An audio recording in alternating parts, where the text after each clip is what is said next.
मेरा नाम प्रदीप कुमार गुप्ता है। मैं मैकेनिकल इंजीनियरिंग ग्रेजुएट हूँ। 1983 में मैंने एक कंपनी स्टार्ट करी जिसका नाम है नूतन इंजीनियर्स प्राइवेट लिमिटेड। इस कंपनी के अंदर हमने बहुत ही हम्बल बिगनिंग की शुरू, जिसमें कि हमने एलपीजी सिलेंडर्स, मैनिफोल्ड सिस्टम्स लगाना शुरू किया एंड स्लोली हम डाइवर्सिफाई करते गए टुवर्ड्स इंडस्ट्रियल यूटिलिटी सिस्टम्स। अब एक प्लांट था गोवा में, सैसा गोवा करके प्लांट है गोवा में। They are making iron ore steels, they are making steel from the iron ore. तो उसमें ब्लास्ट फर्नेस के थ्रू इतना ज़्यादा हीट एनवायरनमेंट में जाती थी कि वहाँ का पूरा एनवायरनमेंट गर्म रहता था। शाम के समय लाल लाल सब दिखाई देता था। उसको कंपनी थॉट कि यूटिलाइज दैट वेस्ट हीट, तो उसको उन्होंने waste heat recovery power plant में बदलने के लिए एक प्रोजेक्ट बनाया कि जो ब्लास्ट फर्नेस की जो हीट जाती थी वो सारी की सारी उन्होंने डाइवर्ट करके स्टीम टरबाइन में उसको ले गए, वहाँ से उसको पावर जनरेट किया। करीबन 30 megawatt waste heat recovery plant उन्होंने बनाया। और उसमें से after successful installation of that system of that plant, करीब 7.5-8 मेगावाट की बिजली सैसा गोवा खुद अपने प्लांट में यूज़ करता था। बाकी की बची हुई बिजली 22 मेगावाट अप्रॉक्सीमेटली उन्होंने ग्रिड में देना शुरू कर दिया और वहाँ से उसकी इनकम शुरू हो गई। So we were part of that big project in Goa. Now we thought of going towards green now to save the environment from getting polluted. We thought of going into the green side. So with that keeping in mind, हम लोगों ने solar power plants लगाने का निर्णय लिया। तो उसका मैं आपको अभी एक डेमो दूंगा। जो हमने सबसे पहले, लोग कहते हैं ना जैसे चैरिटी बिगिन्स एट होम, तो हमने सबसे पहला प्लांट अपने घर पर ही लगाया, उसको बहुत अच्छी तरह यूज़ किया, उसकी प्रॉस एंड कॉन्स सब देखे उसमें। And then when we were satisfied we decided to launch it commercially. मैंने अपने घर में ही 3 किलोवाट का इंस्टॉलेशन कराया और मेरा बिल करीब आता था 3,000 रुपये महीना। इंस्टॉलेशन कराने के बाद में मेरे का 2/3 की बचत होने के बाद करीब 900 से 1,000 रुपये का बिल रह गया और 2,000 से 2,200 के करीब लगभग मेरे को बचत हर महीने होने लगी। इसमें टोटल खर्चा जो इंस्टॉलेशन का हुआ वो मेरा तकरीबन 2,05,000 के आसपास हुआ। ये थोड़ा बहुत ऊपर नीचे हो सकता है depending upon the height and other reason for that. और इसके अलावा ऑलमोस्ट जो रिकवरी है आपके इन्वेस्टमेंट की बेस्ड ऑन के भी 2/3 मेरे को सेविंग होने लगी पर मंथ। तो करीब 6 से 8 साल के पीरियड में आप अपने पैसे की वापसी इसमें हो जाती है।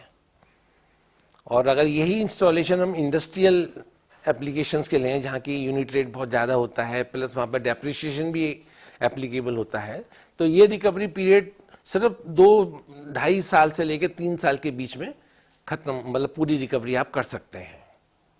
मेरे घर में 2 एसी और जो नॉर्मल अप्लायंसेस होते हैं, फ्रिज है, टेलीविज़न है, मिक्सी वगैरह है, टोस्टर वगैरह है, ये आम तौर पे चलता है, जिससे कि मेरा बिल तकरीबन 3,000 रुपये के करीब का आता है। और अगरचे आपकी एप्लीकेशन ज़्यादा है, लोड ज़्यादा है, तो थोड़ा सा इंस्टॉलेशन आप 3 की जगह 5 किलोवाट भी अगर जाते हैं तो भी आपकी इकोनॉमी इससे बेहतर होगी।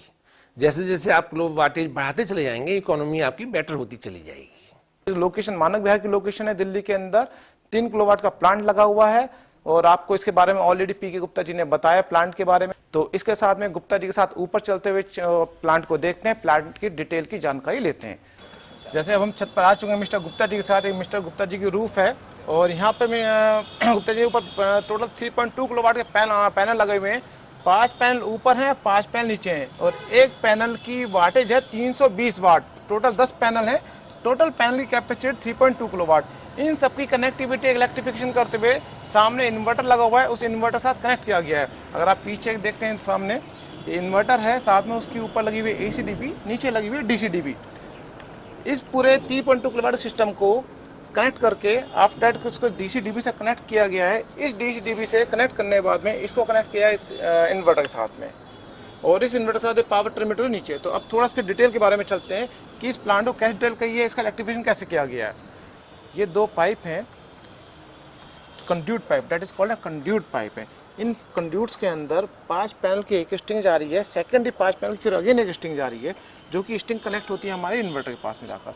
और इसके बाद साथ साथ इसमें बहुत इंपॉर्टेंट जो कंपोनेंट्स हमने यूज़ किए हैं जो बहुत इंपॉर्टेंट होते हैं, लाइटिंग अरेस्टर। ये पीछे आप पैन के जस्ट पीछे ऊपर देखेंगे तो लाइटिंग अरेस्टर लगा हुआ है, जिसका काम है कभी यहाँ थंडरिंग होती है, कभी यहाँ बिजली कड़कती है, कभी यहाँ पे सर्ज आता है, तो यानी कि उसको ये सक करके सीधा ग्राउंड कर दे। इस प्लांट के लिए 3 अर्थिंग की गई हैं। एक अर्थिंग आपकी पैनल और डीसी-डीबी के लिए, सेकंड अर्थिंग आपकी लाइटिंग अरेस्टर के लिए, और तीसरी अर्थिंग की गई है इसके इन्वर्टर और एसी-डीबी के लिए, ताकि यहाँ पर कभी भी कैसी भी कोई इलेक्ट्रिकल सर्ज आता है, कोई भी सर्ज आता है तो उसकी प्रोटेक्शन की जाए, जिसको हम एसपीडी के थ्रू किया जाता है, सर्ज प्रोटेक्शन डिवाइस। तो इसके बाद अगर आपको पीछे लेके चलते हैं,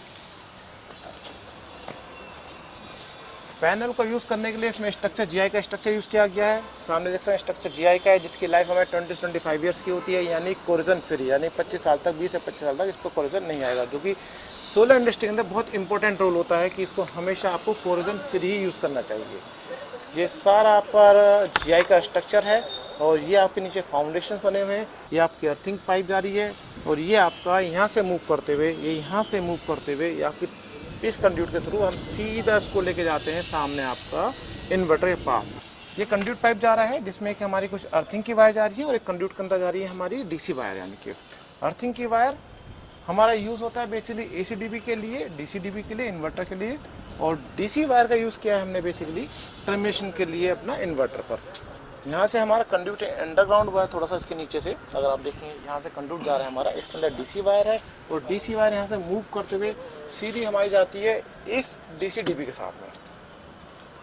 अगर आप देखें ये डीसी-डीबी लगी है, और सबसे इंपॉर्टेंट बात, सबसे टेक्निकल पैरामीटर क्या है इस डीसी-डीबी का, इसमें 2 सेपरेट एसपीडी लगाई गई हैं, जबकि टेक्निकली काफ़ी जगह ये देखा जाता है कि एसपीडी सिंगल लगाई जाती है, और यहाँ पर हमने एसपीडी डबल दी गई है, यानी कि किसी भी स्ट्रिंग में कोई भी प्रॉब्लम आती है तो आपकी एक स्ट्रिंग हमेशा ऑन ही रहेगी, कोई स्ट्रिंग आपकी एक स्ट्रिंग बंद नहीं होगी, चलती रहेगी।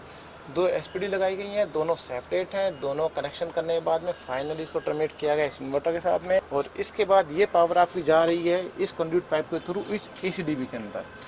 एसी-डीबी यानी एसी डिस्ट्रीब्यूशन बॉक्स, ये फाइनल है। इसके बाद ये पावर हम नीचे लेके चलेंगे आपको कि कहाँ टर्मिनेट की गई है। तो ये तीनों रोल बहुत ही इंपॉर्टेंट प्ले करते हैं सोलर सिस्टम के अंदर। तो इसके साथ आपके साथ नीचे लेके चलते हैं कि नीचे पावर को कैसे टर्मिनेट किया गया है। तो जैसे कि ऊपर से हमने देखा था एसी-डीबी है, वहाँ से पावर आ रही है, पावर इस नीचे बेसमेंट में कुछ मीटर लगे हुए हैं, ग्राउंड फ्लोर है, बेसिकली बेसमेंट नहीं ग्राउंड फ्लोर है, यहाँ पे कुछ मीटर लगे हुए हैं, और एक डीसी यहाँ पे एमसीबी लगी हुई है। तो पावर कैसे टर्मिनेट करा है, कहाँ गई है पावर, उसके बारे में आपको थोड़ा बताता हूँ। ये पावर आई हुई है ऊपर से, इस पावर को हमने इस एमसीबी में क्लब किया है, यानी कि यहाँ पे हमने आइसोलेटर टाइप की एमसीबी दी गई है, ताकि कभी यहाँ से इसको स्विच ऑफ भी करना, स्विच ऑफ कर सकें, यहाँ से आइसोलेट कर सकते हैं। तो इसके बाद इस पावर को हमने यहाँ से मूव कराते हुए इसको कहाँ टर्मिनेशन किया, termination the very important point, इस पावर को टर्मिनेशन किया हमने इस मीटर के साथ में। एक मीटर लगा हुआ है जो कि मिस्टर गुप्ता जी का मीटर है, यहाँ पर ये मीटर है, ये इसकी इनकी एमसीबी है, मेन एमसीबी है, ये टी-पिन है। इस टी-पिन के साथ में जो खाली वायर इसको टर्मिनेट किया गया है। जो इतनी भी सोलर से पावर बन रही है इस टाइम इनको लोड बेस्ड हो रही है, और इसको कैसे कन्फिगर कर सकते हैं, ये काली वायर हमारी ऊपर सोलर से आ रही है, उसका पॉजिटिव पार्ट है सोलर का जो इन्वर्टर से आया हुआ है, और इस टाइम वहाँ से 8.2728 एम्पेयर करंट आ रहा है, यानी कि उसका बड़ा सिंपल कैलकुलेशंस है। 8.33 इंटू 290 230 का आप मल्टीप्लाई करेंगे तो आपके पास किलोवाट में पावर बन जाएगी, जो कि अप्रॉक्सीमेटली 1.9, 2.0 या 1.8 किलोवाट के आसपास बनेगी। तो बिल्कुल लाइव टेलीकास्ट दे सकते हैं। हमने 2 मीटर लगाए हुए हैं, एक से ही सोलर से कितनी पावर आती है, और सेकेंडली ये मीटर है कि हमारे मेन से कितनी पावर जा रही है। इन दोनों का क्लब ही हमारा सोलर में लोड में जा रहा है। तो बाकी इसी के साथ आपका सबको धन्यवाद करना चाहूँगा। इस वीडियो देखने के लिए आपका बहुत बहुत धन्यवाद। Thank you very much. मेरा नाम विवेक गुप्ता, यूनिफाइड सोलर से।